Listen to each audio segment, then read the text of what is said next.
Welcome, folks, to another episode of Not Funny Guys Presents Andor Season 2 Recap, or whatever we're calling it. I don't know. I'm not 100% on this, but this week we will now be covering our final 3 episodes, and it'll be me and not Eric, but it will be our other Not Funny guy, Casey.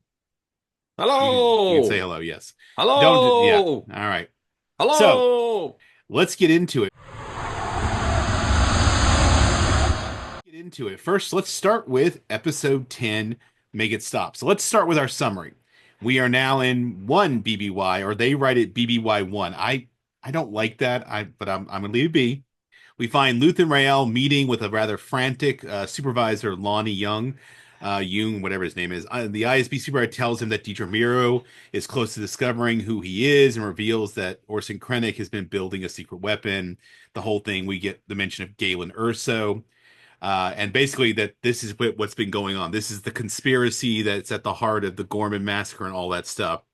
Well, Luthen vows to help Lonnie's family. In exchange for the intel, he ends up killing him instead. In fact, we could see his dead body slumped over, found by a dog, or whatever the equivalent of it is. Later, That's a loft cat. I'm fairly Loftcat, confident. that's right. Yes, yes. Later, Deidre arrives at Luthen's antiques dealership, and she's brought that Starpath unit from season 1. It's the one that was messed up, and it's like her way of like, haha, I got you. You know, she's identified Axis. Luthen takes great delight in talking about how the rebellion has spread. And even before that, when they're doing the little pleasantry talk, he shows her this bleeder knife that's supposedly a questionable providence. And while she's about to arrest him, he uses the blade in an attempt to kill himself so that she can't question him. The Imperials show up and manage to keep him alive, but he'd already spoken to Clea, and she knows the information too. Then we end up in a bunch of flashbacks where Clea is remembering when her and Luthen met as a girl. They started stealing antiques, basically selling them off. Eventually, she expresses a desire to fight the Empire, so he gives her a trigger and with the opportunity to blow up a bridge full of Imperials on Naboo, which apparently it is confirmed that it is Naboo. It looks like Naboo. He stops her last minute and does it himself, but their rebellion basically has begun. And then finally, to sort of wrap up, we in the present, Clea infiltrates basically the hospital where Luthen has been taken.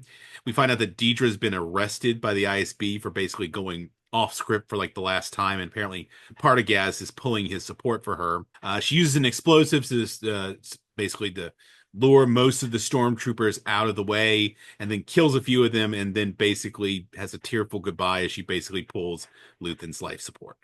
You forgot a So, tiny detail. what did I forget? What did I forget?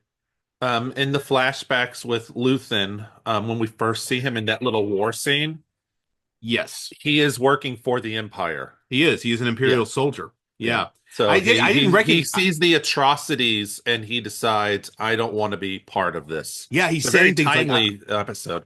"Well, I have the in my notes about how he's like, make it stop, make it stop." Like Yeah. he's seeing this awfulness, and I think this gives even more weight to that speech he gave in season 1 about the whole, "I'm condemned to use the weapons of my enemy." Well, you're familiar with them, but I think it's kind of interesting about, he talks a lot about walking away from things, and he says about losing and losing and losing until we win. And in a lot of ways, that's kind of like he has like a weird Fabian strategy of like, take the small L's in the hope of a big win later. Yeah, it was one Um, of those I didn't even catch that he was the Imperial soldier. I'm it was I'm hard to listening see his to uniform. It was hard to tell because the yeah. uniform was all dusty and everything. I thought maybe he was member of like some sort of defense force, That's maybe kind of during what the I Clone thought too. Wars. Yeah, That's what I but then thought too. And then it was listening to another podcast we enjoy. They're doing their breakout of Andor, and I was listening to it, and they pointed that out, and I was like, "Oh, you're right." Now that I understand why outfit looked kind of familiar, but I just yeah, didn't catch it. But they had, and it makes a lot more sense. And then with the another thing that I thought was interesting with the show. I don't know if you talked about it on the other episodes, but this was originally going to be a 5 season show, Andor. And yes, yes. No, we haven't mentioned so that, but I remember that. so when they just made the decision they were just going to do 2 seasons, what they did was they took every season outside of the first one, so season 2, that's the first 3 episodes. They condensed it down to 3 episodes. Season two, Wow. 3, the next 3, 4, the next 3, 5, the next 3. So the reason why when we do those time jumps, you have to get so much exposition Yeah. So when Lonnie is like, oh my God, I got into her files and I saw all this, look at all this, we would have had a whole episode dedicated to that You were getting the at one summary point. version of it. Yeah. Right. So the way they did it's interesting because they basically made 4 movies, but we lost a lot of exposition that we would have gotten in a TV show. Now it actually kind of works in this. I don't Hmm. mind not having seen that, but it would have been kind of cool to see him because he was an interesting He character that was. we've been seeing over time. It would have been fascinating for that to have been revealed over time. But the way we see it, it's interesting when he's like freaking out. It's like, oh my God, did you see what I see? This is what I Yeah. know. Get me out of here. I need safety.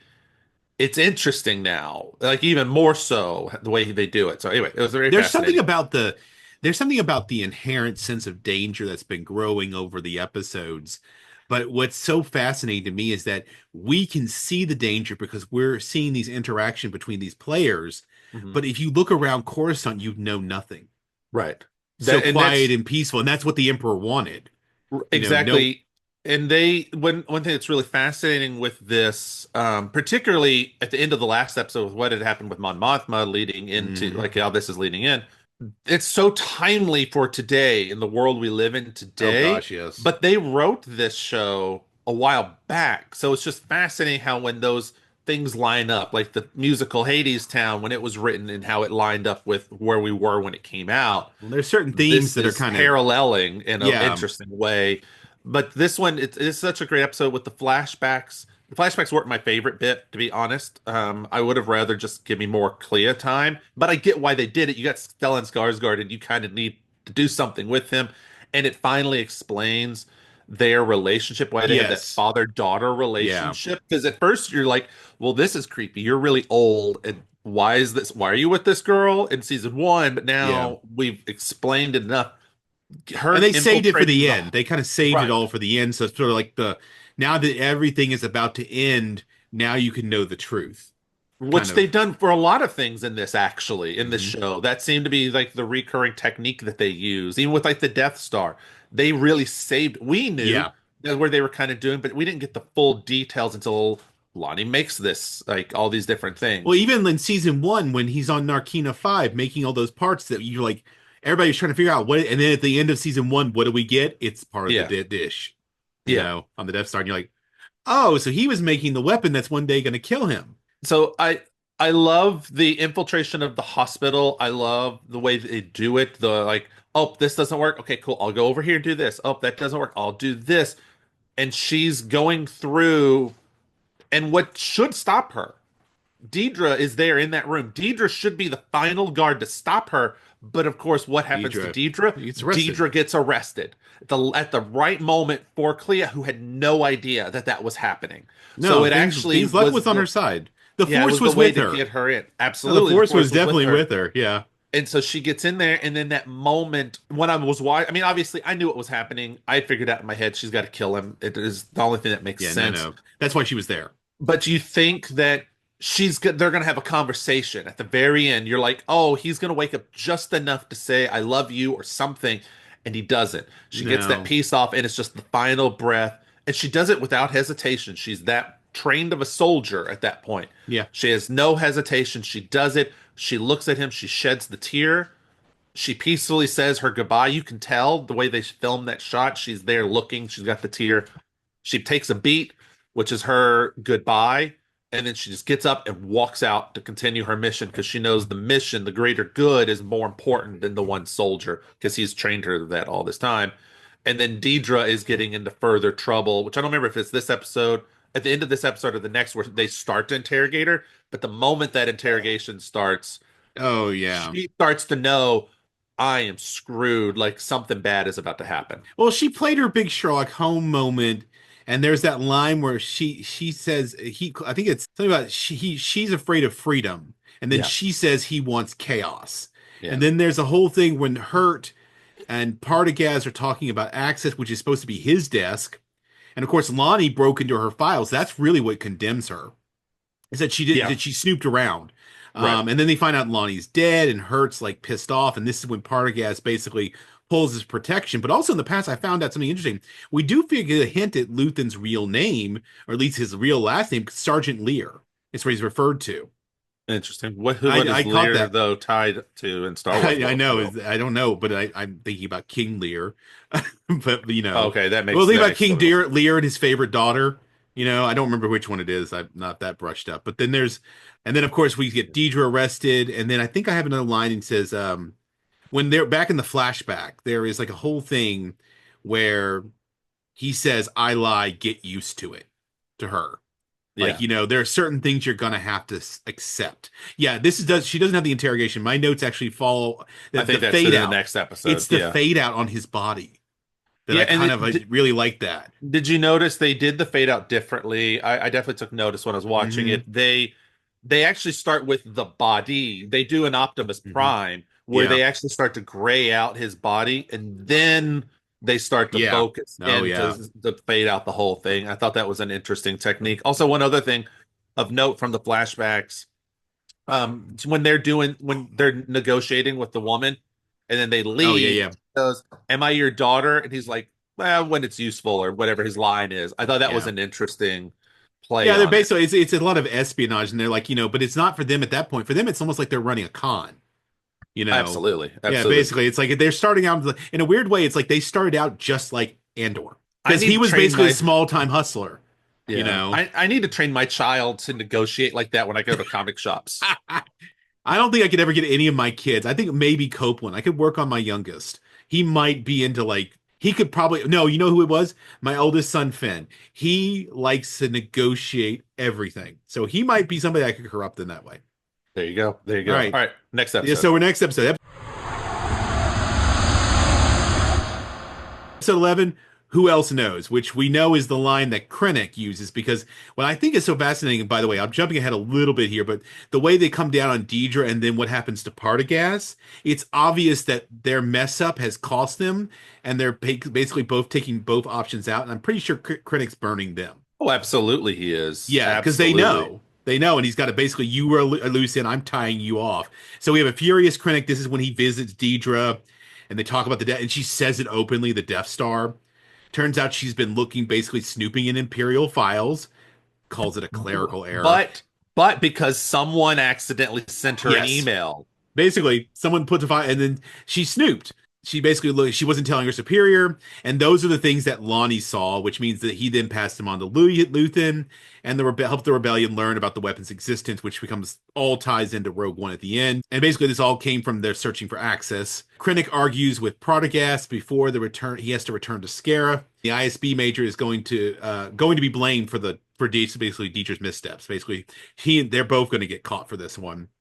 I think he actually really gets burned for what happens at the end of the next episode. I think that's what finally burns Partagaz. The ISB, of course, hunting Clea. They have that whole idea about spreading the rumor that she's a diseased patient escaped. But she's transmitting. She finds that transmitter hidden in the wall that they've hid. She puts it back together. She gets in contact with Wilm and Pack.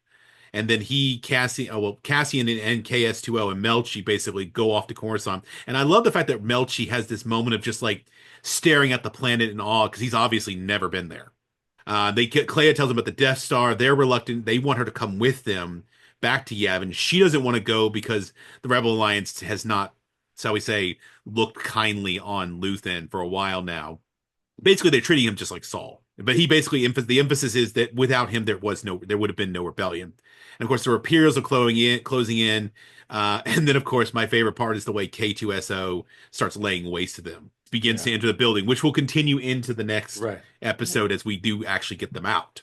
I So, love when K2 comes in and they're like, guys, did anyone order a droid?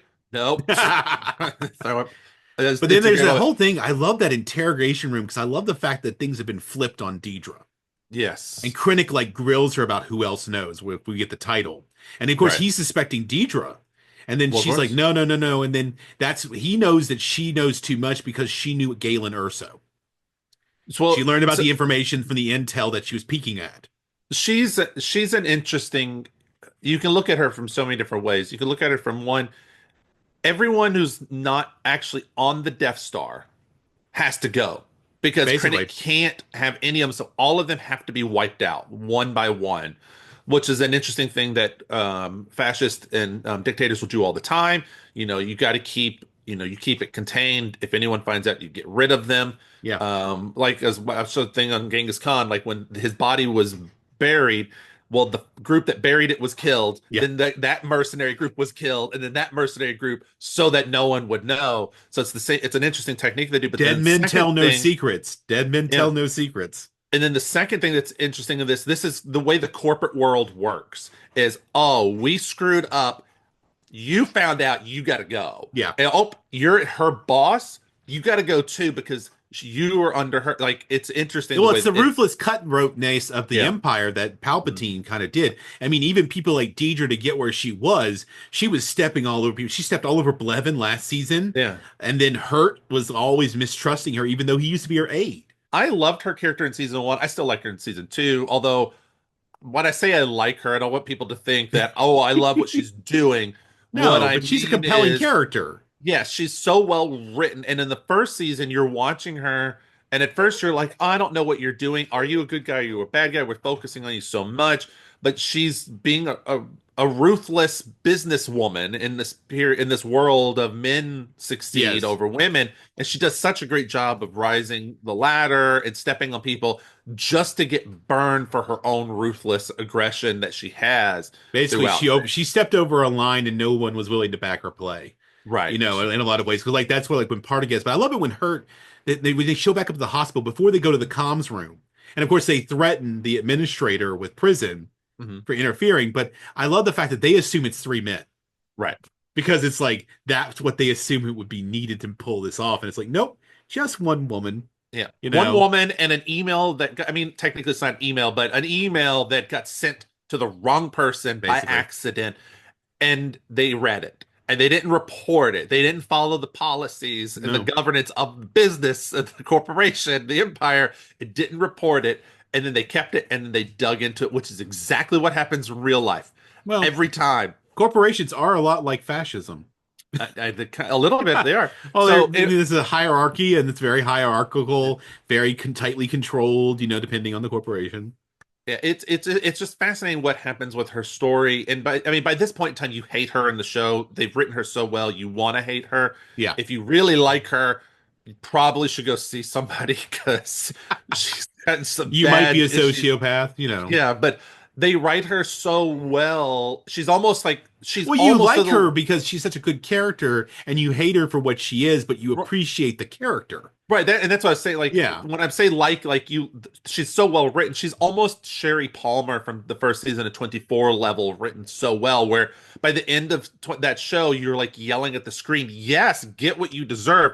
And that's what's happening with Deidre. Oh It's like yeah. almost that level where you want to scream at the TV, be like, "Good, lock her away."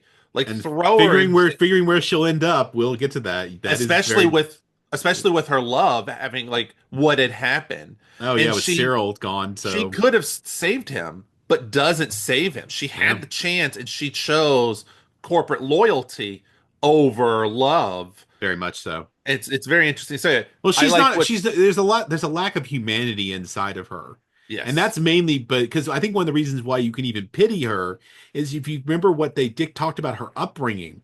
It was Mhm. cold and loveless. I mean, one Yeah. of the things I watched, I think I was watching either Generation Tech or Screen Crush. They were talking. I think it was Screen Generation Tech actually. They were talking about the contrast between Cyril and Deidre and Cassian and Bix, and you can tell Cassian and Bix have grown up in an environment where they were loved, and you Right. can tell that Cyril and Deidre grew up and they don't understand love at all.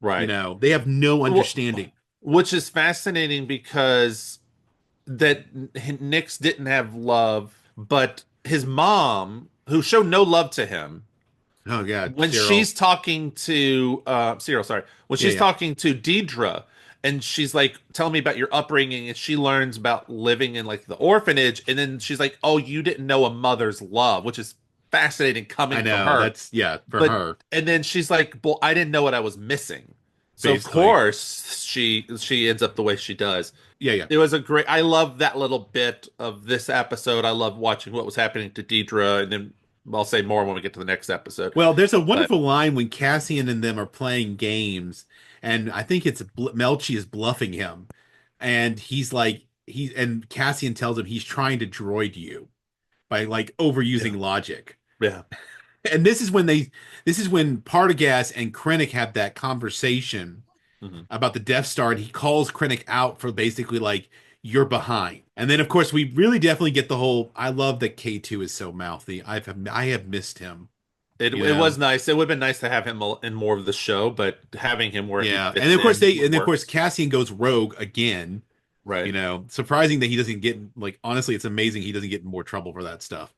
And this is Um, where the episode gets really fascinating. Leah sent the signal of Cassian's going find her and help her. mhm. What the Empire in a modern sci-fi show, in a true modern sci-fi show, they would have been like, "Oh, she bleep bloop bloop blooped. There she is. She's in this building, in this apartment, in this because we're in future tech." Yeah. The show is so smart that even though we're in the future, we have future tech, we're still limited by our tech, and they still have to find her. They do Because the they espionage, mess up the floor. but not just that. They have to use espionage techniques for storytelling of, okay, here we are, we're about to find her, and we're following them, and then they're at the wrong apartment, and they're like, oh man, now we got to do this. We do our little beep, beep, beep, beep, beep. There she is. Yeah. And they play it all up. And it's such a great storytelling Yeah, it does. technique Because they use the whole idea, like, even when they finally got to the right floor and they're going down the hallway, my mind was looking at the hallway going, is this going to be one of those situations where they're still on the wrong floor and they're going to bust into another room and it's going to be the wrong room again? No, I Just knew they because, were like, only going to play it once on yeah, that, well, but there's that idea of the misdirect, because I was like, I just had a moment where I was like, is this the right floor?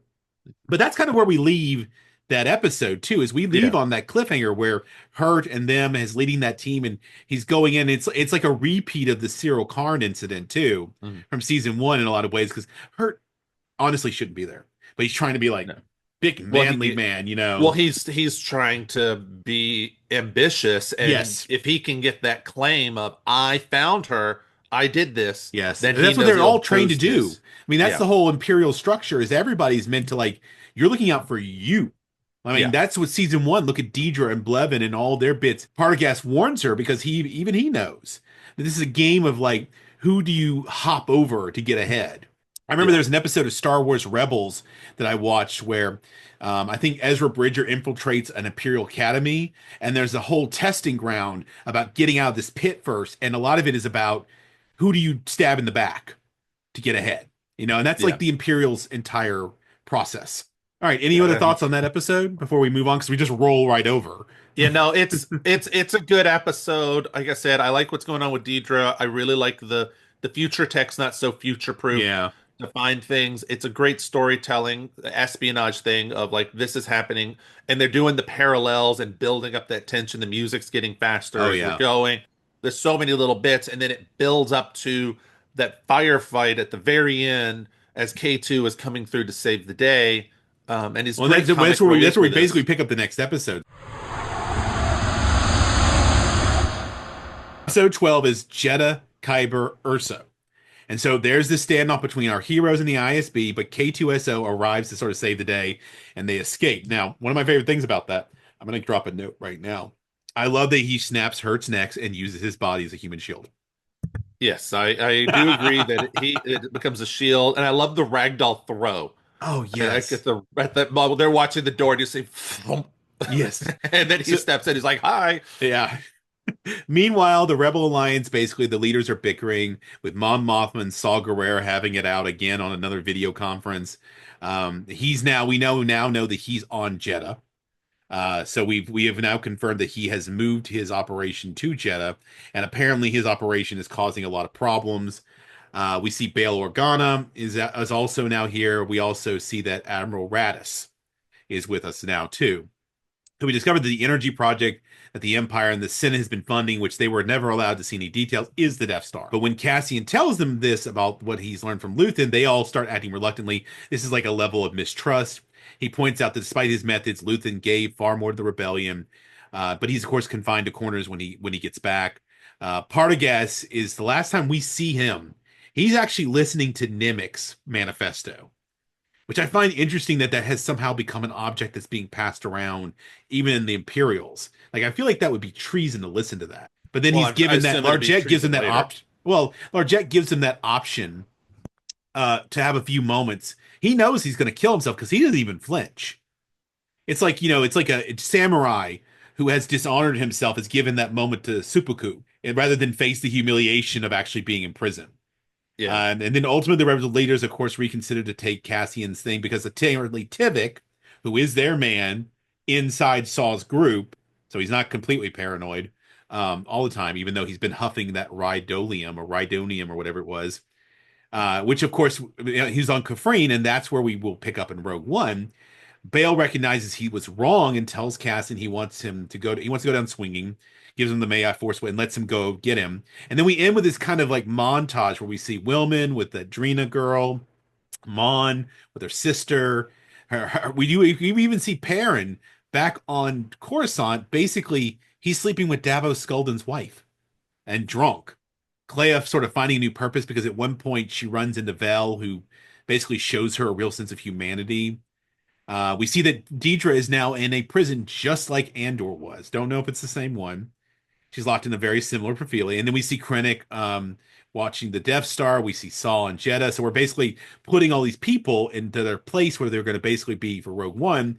But then we see Cassian seeing the Force Healer. He gets in the ship. He's departing. And the last thing we get to see is that over back on Mina Rao, B2, EMO, and Bix are both there. I'm glad they went back for B2. But he was asking about Cassian the whole time. And apparently Cassian has a kid. So Yeah. Let's so I want to one thing that I didn't know until I was listening to the rewatch, and I know I had heard it, but in my mind I didn't associate it. So because they have Bail Organa in there, mhm. but it's not Jimmy Smits. And at Yes. first I had heard Bail Organa, and then I'm like, well, that's not Bail Organa. But then they kept saying Organa, and then my mind I was like, oh, this is his brother. This is clearly his brother. This isn't really him because that would make no sense. He's Jimmy Smits is still alive. And I found out the reason why he's not Yeah. on the show is he had gotten cast in a procedural on Yeah. CBS that was filming at the same time and then got canceled. So they could have maybe done something to bring him back, but they didn't. And so that had confused me a little bit that we didn't get him because he's in Rogue One. Like we've had him for so many years. We could have had him Yeah. here in a stupid little thing I as know. what caused I will that. say, what's his name? Benjamin Brett. I kind of liked him though. I was like, okay. I mean, it worked as a substitute for me. It worked. It just took me for a little bit, and I didn't realize. Now that I know, it's fine, but in the Yeah. moment, I just didn't know.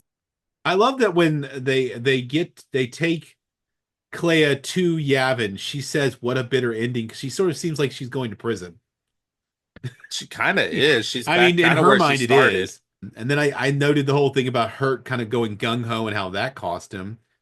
And Partagas panicking. I think this was the final straw. I think the blunder of this mission is what probably, and then him kind of, I think calling out Krennic is probably what got him axed.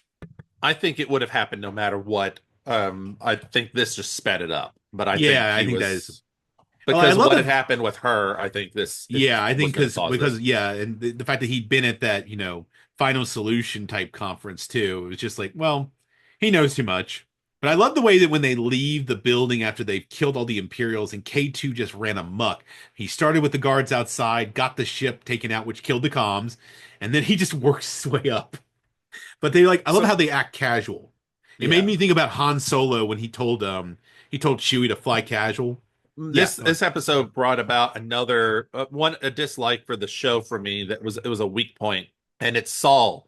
So I like the character of Saul, but we had the episode, what was it at this point, 6 episodes back, where hmm we see Saul and we're following him, but it ultimately kind of goes nowhere. All it really does is just show the distrust between him and what's forming with the rebels, and so it's to me it's a little bit of a wasted thing. We would have done better with the Well, full season to show more, but where it gets to me is I already know where Saul is in Rogue yes. One, and we've already said the name of it earlier. So the fact that we have to go through this of like they could have just done the video bit of him hmm and been like, I'm done with you guys. You guys are annoying me. I'm out. We Well, could have he's just had always been on that. the out. I mean, he's always been on the out, I and I think the know, fact that he's always left out there is kind of like a loose thread because that's what he is. right, but what I'm saying is for me, it's just that episode. I felt it was a waste of Well, time the where we see it before. I mean, I think it's because of now that because I didn't know how they did the truncated season at yeah, first.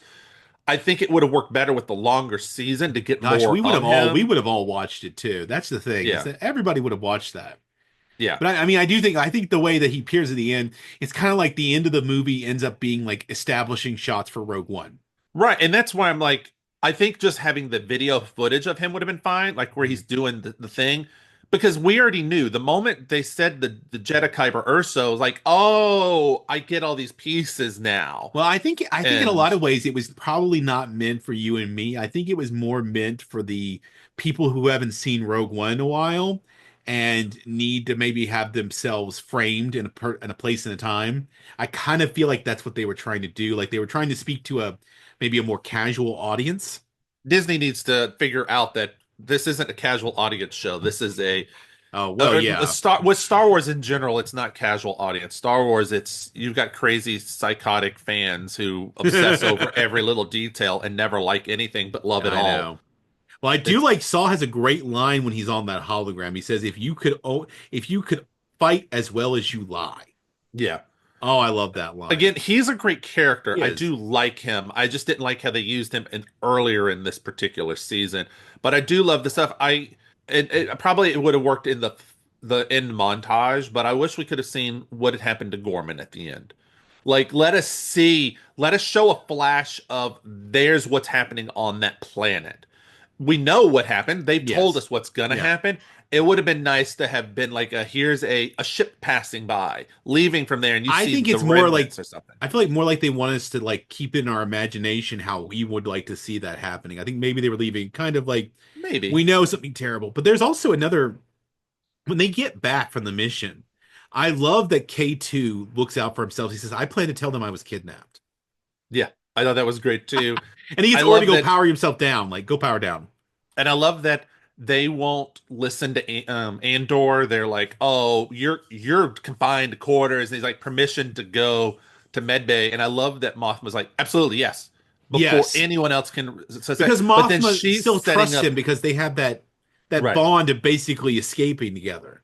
I mean, that's a connection that Draven doesn't have with him. Well, she's also setting it up for what she's going to do with her friend to like Yes. go talk to him and just find out. Like he Yeah, won't she sent tell well, us, she but sends Vel. just No, she sends her yeah, cousin. She sends yeah. She's Vel to like basically verify because Vel and him are the last survivors of Aldani.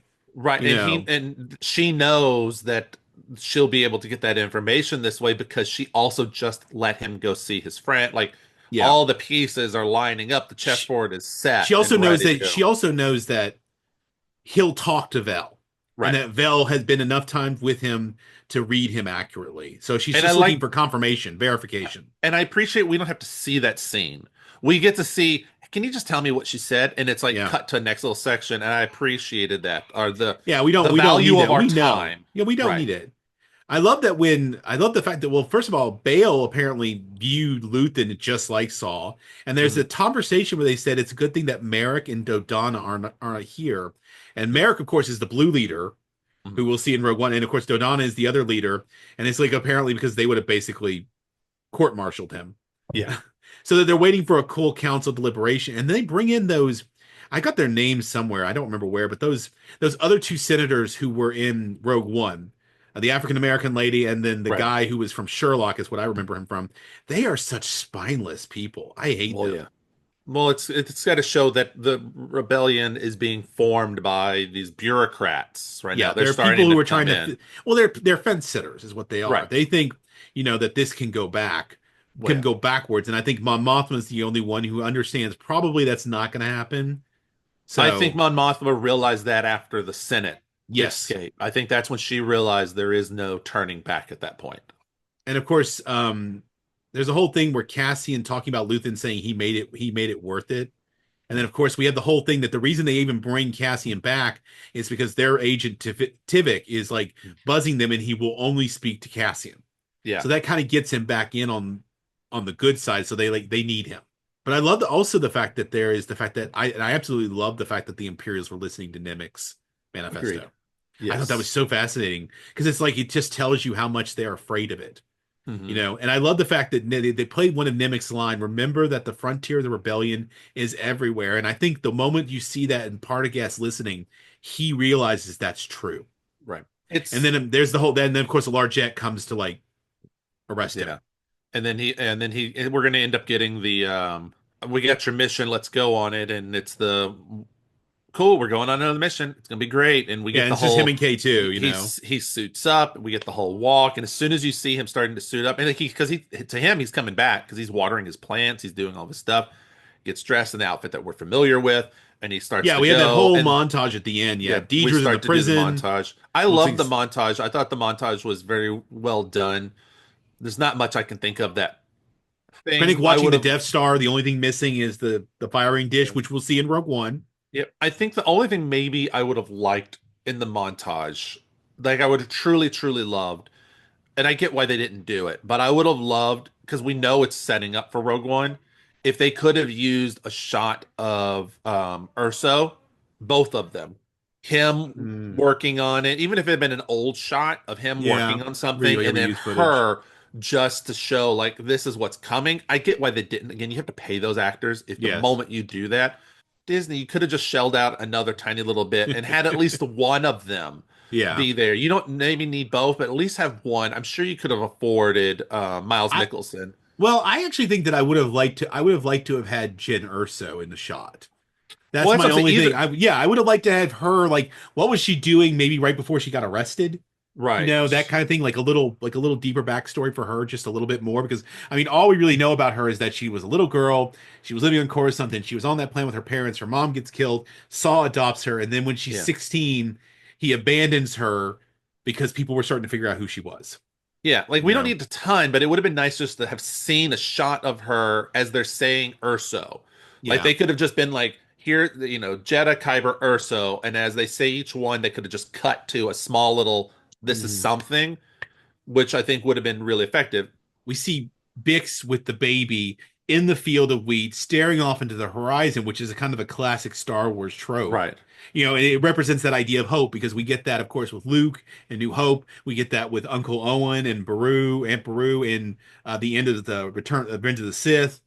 You You could know, make an argument that if this show does well, you could have a season three that time jumps and is about that person.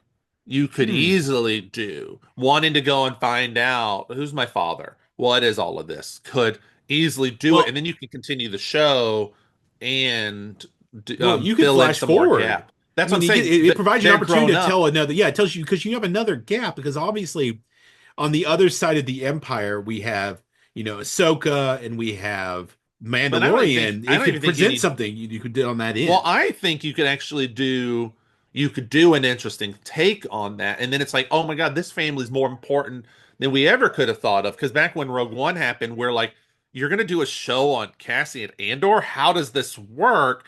And they make it interesting. Now you can say, oh, so much more important than you ever thought of. This is like a new Luke level, a new Yeah. Skywalker Well, level family. The Atlantic just released an article. I haven't got to read it yet, but it's basically saying Star Wars is more interesting without lightsabers.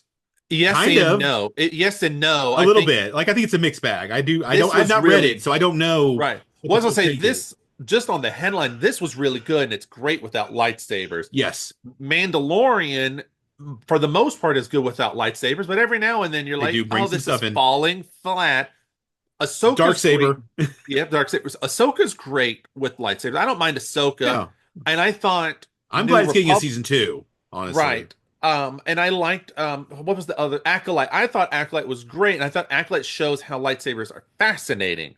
So I think there's a mix, but if they just Mm. do reiterate on here's the same Skywalker type story Yeah. we've seen over and over again, at that point it gets I don't boring. think it's lightsabers the problem. I think we have to get away from the Skywalker of it all. Actually, honestly, what we need to do is just understand that audiences have grown up, and you can make these instead of being kids Yes. movies, make them more young adult movies. I think there's a bridge. Like you can Yeah. make some adult Star Wars.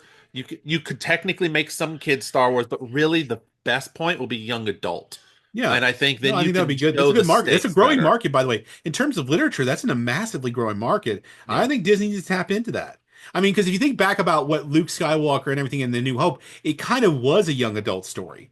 You could get back to something like It, that, it is, but you know? remember we always have to remember what Lucas always said is it was always meant to be a kid's story. It's a kid's story. He focused on it, and then he took True. that to that extreme with the prequels. I think you need it to be in that young adult area, a little bit a little bit more, Okay. a little bit older than where it was for the original trilogy. Because I think that original trilogy is actually probably like teens, more so than Yeah. kids. I think it's I like mean, the I 13. think any kid who's probably any boy particularly who's probably between the ages of 10 and 18 loves the first Yeah, trilogy. yeah, Because it's that's a good category for them. I think when you get into the prequels, you're kind of reaching down into like the 8, 9, maybe even like 8, 7, yeah, maybe even, especially episode 1. As you get progressive, as you move along, particularly in that prequel trilogy, I yeah, feel like you have to grow up with it. Because yeah. every They time you move also, forward, you're kind of getting a little older, yeah, you they know. also need to understand that Star Wars is not a boy thing. And if you It could listen be to it could be a lot internet, more. It could be a lot more well, as I than say, if just you listen to internet trolls, it's always it fails if it's about a girl. It's always it needs to be about boys. Focus back on boys, boy characters, boy, boy, boy. Andor proves that that's not true. Yes, it is named after a boy character, but I would say the more interesting characters of this show are Deidre, Clea, Mon Mothma, and Bix are yeah. the way more And I would interesting have loved to have characters seen than more Andor. Marva. I would have loved to see more Marva. She gave one of the best speeches. I think Yeah, her and Mom Moth. I mean, if you look at the probably the three greatest speeches of this series, two of them by women. It's yeah. Marva and Mom Mothman who give and then Luthen. Yeah, One for like Luthen. there's so many amazing women, female characters in this particular show, and it's masked under its title after a boy. Yeah, and I think It's you title got to after a lean man. into you got to lean into more of the ensembleness Yeah. of it all. It's not one person; it's a group But mixed. but Disney just needs to just stop listening to the trolls and just be like, cool, have that mix, have these really cool, fascinating characters. I loved Clea. She could be one of my favorite Star Wars characters. Oh, I know. If I get more of her, if you give me more of her, I would Please, totally take a spin-off of her, and yeah. maybe she'll start to rival Sabine because Sabine Wren is my favorite Star Wars character. So if they could easily have this where my two favorite characters are both female characters versus Luke or Anakin or Oh, I'd love Andor. to see more Clea. I'll be honest. Yeah. I'd love to see more Clea. I hope that they can do a spin-off. I hope they're not afraid to I do a mean, because spin-off she's of out this. there, and Bix is out there still. I was actually convinced, and I talked to Eric about this. I was kind of convinced for a while that she was gonna they were gonna kill everybody off. I did too, and You know, 'cause I that's was- the beauty of the show is we know two people who absolutely have to survive. Mon yeah, Mothma cannot hmm die, yeah, and Andor cannot die. not until Rogue Almost One. right, Yeah, but I he has to meant make in it this out. show. I meant in this show. Like Yeah, the stakes are those and two Melchi too. characters. Anybody who shows up in Rogue One, so even Melchi was guaranteed he's getting out. Right. But with But Clea, we don't but know. you have to remember Yeah, Melchi was in it. And if you don't remember that, he's I do. expendable I in your know. mind for the show. Until once they introduce the Jimmy Smits character, which is confusing because it's not him. Yeah, yeah. Once they introduce him, you know, oh, he's going to survive. But again, it's a limited number of people who you Yeah. know have to make it out of And this then, of one course, everybody show. else is kind of a wild card. Like, I Right. assumed Luthen was going to die. One of my predictions that it was not 100% true. I actually thought that Deidre was going to kill Luthen. I did too. Close. Close. Instead, he tried to kill himself because she was going to stun him. I thought honestly what I thought was going to happen, he's going to take that knife and go after her, and then she would do it to him. That's what Maybe. I thought. I thought he would attempt because Hmm. they're there, and then she would get the upper hand. But I like how they did it better. Yeah. That's why I don't write the shows. He basically is like, I'm going to give you the most unsatisfying. He like literally knew what she wanted and Yeah, knew he was not going to give it to her. And I yeah, think for a lot of reasons for me, I think that was the best way to hurt her yeah. was to basically give her a situation where she will never get closure. Mhm. She will never be able to have what she wanted. And in the fact of her doing it, she's going to ruin everything for herself. All in all, this is a great show. I really like this show a lot. I think it's a good continuation of Star Wars. I hope it does well ratings wise. I know it's doing well review and critics wise. I kind of really hope it wins an Emmy or a Golden Globe Oh, God, for please. this Yes. because if it does, it sends the message to Disney, give us more of this versus Please. more of the other. Now, don't get me wrong, I'll take more of the other two. I'll take what I can get, but I would like them to start gearing more towards here's some stuff for Star Wars adult fans, and it doesn't. There's some brutal stuff you watch in this show, but it doesn't have to be gory. It doesn't have to be violent, or I mean, it's violent, but it doesn't have to be like over the top, like graphic violence. Yeah. You don't have to get super graphic. You Right. can give the implicit nature of it by, Which is what I appreciate with the laser when the pistols hit someone. Like when we watch yeah, you someone don't see get blood. shot You just see a burn mark. yeah, you see someone get shot in the head with a blaster and there's no blood. It's just Yeah. boom to the ground. And I think that's great. And I mean, that logic's been in there since the very beginning. So it helps you kind of keep under that threshold. You're in the PG-13. So, all right, folks. That brings us to our end of our Andor season 2 recap. I enjoyed it. Casey enjoyed it. I know Eric enjoyed it, even though he's not here with us. I'm sure Eric most of you lies. enjoyed it. I'm sure most of you enjoyed it too. So please like, comment, subscribe. We're going to be continuing on with Red Dwarf, but I am pulling an audible. I'm going to pull an audible for next week.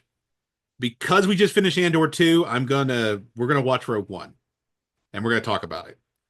So I'm gonna do a little rewatch of Rogue One because I feel like that'll be a nice way for us to finish off. Even though over on the Off the Reels we have not gotten to any Star Wars films, so we may rewatch this in the future, but who knows? But I feel like it's just very fitting to bring a movie over here for this particular one as a kind of capstone.